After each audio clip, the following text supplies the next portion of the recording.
Hello everyone, welcome back to my channel. और आज मैं जिस टॉपिक को कवर करने जा रही हूँ वो है बिज़नेस पॉलिसीज़। मैं इसमें बिज़नेस पॉलिसीज़ का मीनिंग बताऊँगी, फीचर्स ऑफ बिज़नेस पॉलिसीज़ बताऊँगी और इम्पॉर्टेंस ऑफ बिज़नेस पॉलिसीज़ बताऊँगी। स्टार्ट करते हैं मीनिंग के साथ। बिज़नेस पॉलिसीज़ को समझने से पहले आप ये समझिए कि पॉलिसीज़ का मतलब क्या होता है। पॉलिसीज़ होता है एक सेट ऑफ आइडिया। जब बहुत सारे आइडियाज़ को हम कंबाइन करते हैं तो वो एक सेट ऑफ आइडिया बनता है। और पॉलिसीज़ एक प्री प्लान होता है, प्री प्लान प्रोसेस होता है। मतलब ये कि जब वो प्रॉब्लम एराइज होती है तब हम इन पॉलिसीज़ का यूज़ करते हैं। अब देखिए बिज़नेस पॉलिसीज़ बहुत सारे ऑर्गेनाइजेशन, बहुत सारे इंडस्ट्रीज़ और बहुत सारे कंपनियों की अपनी अपनी पॉलिसीज़ होती है। और बिज़नेस पॉलिसीज़ क्या होती है, ये एक गाइडलाइन होती है। Business policies are the guideline मतलब ये होता है जहाँ बहुत सारे रूल्स एंड रेगुलेशंस होते हैं, हमें किस तरीके से ऑर्गेनाइजेशन के अंदर काम करना चाहिए, किन प्रॉब्लम्स में नहीं फंसना चाहिए, अगर हम किसी प्रॉब्लम्स में फंस जाते हैं तो उससे हम कैसे निकल सकते हैं, कैसे सॉल्व कर सकते हैं, ये हमारा गाइडलाइन होता है। तो ये सारी गाइडलाइंस कौन बनाते हैं?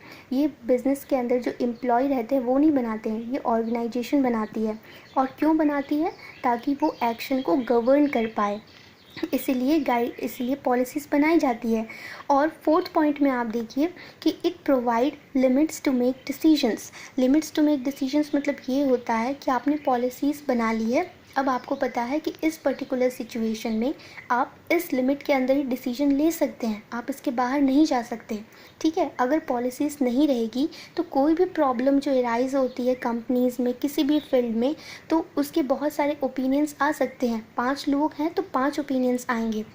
ठीक है, इसीलिए इन सारी चीज़ को कट डाउन करने के लिए पॉलिसीज़ बनाई जाती है। और पॉलिसीज़ में लिमिट्स सेट किए रहते हैं कि आप इन डिसीजंस को इस लिमिट्स के अंदर ही ले सकते हैं। फिफ्थ पॉइंट में दिया गया है कि it study the rules and responsibilities of top level management. Business policies में हम रूल्स एंड रिस्पॉन्सिबिलिटीज़ को पढ़ते हैं टॉप लेवल ऑफ मैनेजमेंट का। ठीक है, इससे हमें ये पता चलता है कि हमारा स्ट्रेंथ क्या है, वीकनेस क्या है, और प्रोडक्ट प्राइस क्वालिटीज़ के बारे में हम स्टडी करते हैं। साथ ही साथ रिसोर्सेज को कैसे बेटर तरीके से यूटिलाइज़ करना है ये भी हम देखते हैं। मतलब प्रॉपर एक्विजिशन ऑफ रिसोर्सेज भी होता है इसके लिए। इसलिए बिज़नेस पॉलिसीज़ बहुत इम्पॉर्टेंट है। तो ये मैंने आपको मीनिंग बताया है बिज़नेस पॉलिसीज़ के बारे में। आई होप अगर आप इस पांचों पॉइंट को अच्छे से कवर करोगे तो आप एक पैराग्राफ लिख दोगे बिज़नेस पॉलिसीज़ के ऊपर। अब हम देखते हैं फीचर्स ऑफ बिज़नेस पॉलिसीज़ का। फीचर्स ऑफ बिज़नेस पॉलिसीज़ में सबसे पहला फीचर है वो है स्पेसिफिक। जो आपका बिज़नेस पॉलिसी है ना वो स्पेसिफिक होना चाहिए, मतलब should be clear and definite. अगर वो स्पेसिफिक नहीं होगा तो जब आप उसको इम्प्लीमेंट करने चाहोगे तो आपको बहुत प्रॉब्लम होगा। ठीक है, इसीलिए बिज़नेस पॉलिसी आपका स्पेसिफिक होना चाहिए। सेकंड पॉइंट आप देखो, क्लियरिटी। क्लियर होना चाहिए, जो भी आपका पॉलिसी है वो उसमें क्लैरिटी होनी चाहिए। वो should not contain any hard word. बहुत ज़्यादा आप उसमें हार्ड वर्ड नहीं यूज़ कर सकते हो, क्योंकि वो क्या होगा कि वो मिसअंडरस्टैंडिंग क्रिएट करता है। ठीक है, क्योंकि बहुत लोगों को वो वर्ड्स का मीनिंग समझ में नहीं आएगा। अगर वो जितना क्लियर रहेगा उतना ही लोग उसको बहुत अच्छे तरीके से समझेंगे। थर्ड होता है यूनिफॉर्म। बिज़नेस पॉलिसी यूनिफॉर्म इसलिए होना चाहिए क्योंकि एक बिज़नेस के अंदर एक ही इंसान नहीं रहता है जिसे काम करना है, वहाँ हज़ारों लाखों इंसान रहते हैं जो काम करते हैं। इसीलिए बिज़नेस पॉलिसीज़ को यूनिफॉर्म रहना चाहिए, क्योंकि एवरीवन कैन इफ़िशिएंटली फॉलो इट, ताकि सारे उसको बहुत अच्छे तरीके से फॉलो कर पाए और कोई प्रॉब्लम ना हो। फोर्थ पॉइंट है सिंपल। जो भी आपका पॉलिसी है वो बहुत ही सिंपल होना चाहिए, क्योंकि ये पॉलिसी है, इसे सबको समझना बहुत इम्पॉर्टेंट है। इसमें 5 ही इंसान समझेंगे, बाकी के 5,000 नहीं समझेंगे, ऐसा नहीं होना चाहिए। ये सिंपल इसलिए बनाया जाता है ताकि हमेशा बार बार सबको समझाने का ज़रूरत ना पड़े, आप ईज़िली इसको समझ पाओ। और एप्रोप्रिएट, फिफ्थ पॉइंट है एप्रोप्रिएट। जो भी बिज़नेस पॉलिसी है ना ये एप्रोप्रिएट होना चाहिए।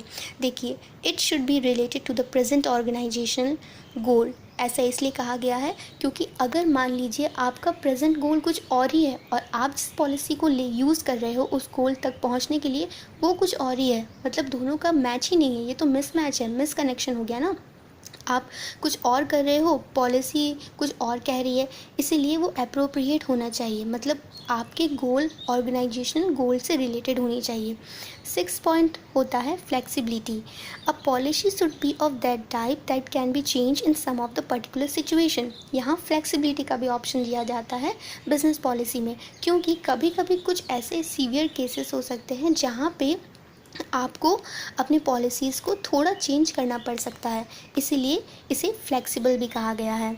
आई होप आपको फीचर्स अच्छे से समझ में आए होंगे। सारे फीचर्स बहुत ही सिंपल हैं, ये इंटर रिलेटेड है, एक दूसरे से इंटर रिलेटेड है, और अगर इसके पॉइंट्स सारे पॉइंट्स के मीनिंग को भी आप समझ जाते हो तो आप इसको बहुत अच्छे तरीके से एक्सप्लेन कर पाओगे। अब हम देखते हैं last importance of business policies के बारे में। देखिए, हर चीज़ का इम्पोर्टेंस होता है, पॉलिसीज़ अगर बनाई गई है तो उसका भी कोई ना कोई इम्पोर्टेंस होगा, यही देख के वो पॉलिसीज़ बनाई जाती है। तो इम्पॉर्टेंस ऑफ बिजनेस पॉलिसीज़ ये है कि अगर आपके ऑर्गेनाइजेशन में पॉलिसीज़ रहेगी ही नहीं तो आप उसके अंदर अपने एम्प्लॉय को सही तरीके से गाइड नहीं कर पाओगे, क्योंकि पॉलिसीज़ एक गाइडलाइन होती है जिसके ज़रिए आप एम्प्लॉय वगैरह को, सबॉर्डिनेट्स वगैरह को गाइड करते हो प्रॉपरली, ठीक है, ताकि आप अपने ऑर्गेनाइजेशन गोल तक अच्छे से पहुंच पाओ और आपके ऑर्गेनाइजेशन का नेम एंड फेम भी हो। जितनी अच्छी पॉलिसीज़ होगी उतना अच्छा नेम एंड फेम होगा, क्योंकि पॉलिसीज़ अच्छी होगी तो एम्प्लॉय को उसे अडॉप्ट करने में कोई भी प्रॉब्लम नहीं होगा। देखिए, पॉलिसीज़ मैंने कुछ कुछ बताए हैं, जैसे एक ही पॉलिसीज़ नहीं होती है, अकॉर्डिंग टू डिपार्टमेंट्स बहुत सारे पॉलिसीज़ हो सकती है। सेफ्टी पॉलिसीज़ होती है जो एम्प्लॉय से रिलेटेड होती है, उनको कैसे सेफ्टी प्रोवाइड करना चाहिए। एचआर पॉलिसीज़ होता है, एचआर हायरिंग पॉलिसीज़ होता है, किस किस कंडीशंस में हम हायर कर सकते हैं। एंटी डिस्क्रिमिनेशन पॉलिसीज़ होता है, क्योंकि ऑर्गेनाइजेशन बिजनेस के अंदर बहुत सारे लोग होते हैं, उनमें कोई प्रॉब्लम्स ना क्रिएट हो जाए किसी भी चीज़ को लेकर, इसलिए एंटी डिस्क्रिमिनेशन पॉलिसीज़ भी होती है। और पॉलिसीज़ जो एम्प्लॉय के लिए होती है, जैसे कुछ कुछ होते हैं, जैसे ड्रेस कोड वगैरह रहता है, लंच शेड्यूल होता है, ये हॉलीडेज़ होते हैं, ये सब सारी चीज़ एक पॉलिसी के अंदर ही आते हैं। Policies on behalf of customers, जैसे ग्रीटिंग कस्टमर्स, आप किस तरीके से कस्टमर्स को ग्रीट करते हो, किस तरीके से आपका उनके साथ फर्स्ट इंटरेक्शन होता है। सेकंड होता है फ़ोन कॉल मैनेजमेंट, आप किस तरीके से उनके हर एक प्रॉब्लम्स को सॉल्व करते हो, कितने अच्छे तरीके से करते हो। थर्ड होता है प्रोडक्ट डिलीवरी स्पेसिफिक, आप किस तरीके से उनके प्रोडक्ट को उन तक पहुंचाते हो और सारी उनको सुविधाएं देते हो।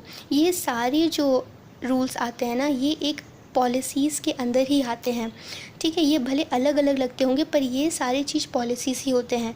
कोई भी इफ़ेक्टिव ऑर्गेनाइजेशन जो बहुत अच्छे तरीके से काम करती है, बहुत नेम एंड फेम होता है, मतलब उनका बहुत अच्छा पॉलिसीज़ होता है और लोग एम्प्लॉय उनके पॉलिसीज़ को बहुत अच्छे तरीके से समझते हैं और उन पे काम करते हैं।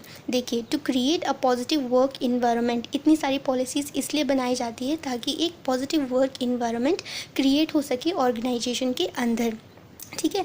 लोग एम्प्लॉय जितने हैप्पी रहेंगे और जितने सेफ़ फील करेंगे अपने वर्किंग इन्वायरमेंट में, वो उतने ही खुश रहेंगे, और जब वो बहुत हैप्पी रहते हैं तो उनको एक इंटरनल सेल्फ मोटिवेशन मिलता है, तो वो इससे क्या होता है कि वो बेटर प्रोडक्टिविटी पे फोकस कर पाते हैं, ठीक है। और एक बिज़नेस ओनर के लिए उनका प्रोडक्टिविटी बहुत इम्पॉर्टेंट रहता है। मेन मोटिव यही होता है कि उनका प्रोडक्टिविटी कैसा हो रहा है, इसलिए ये सब चीज़ वो प्रोवाइड करते हैं। तो ये इम्पॉर्टेंस होता है बिज़नेस पॉलिसीज़ का।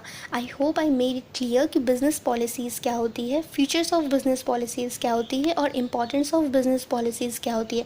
मैं फ्लो चार्ट में बताती हूँ ताकि आप पॉइंट्स को माइंड में रखो और उस चीज़ को अच्छे से एलॉबरेट कर पाओ। अगर आप एक छोटे छोटे पॉइंट्स को अच्छे तरीके से समझ जाओगे तो फिर आपको प्रॉब्लम नहीं होगी उस चीज़ को एलॉबरेट करने में। पॉइंट्स आपके माइंड में रहेगा तो आप उस चीज़ को अच्छे से डिस्क्राइब भी कर सकते हो। I hope I made it clear, and if you like my video please give me a thumbs up and like, share and subscribe to my channel. Thank you.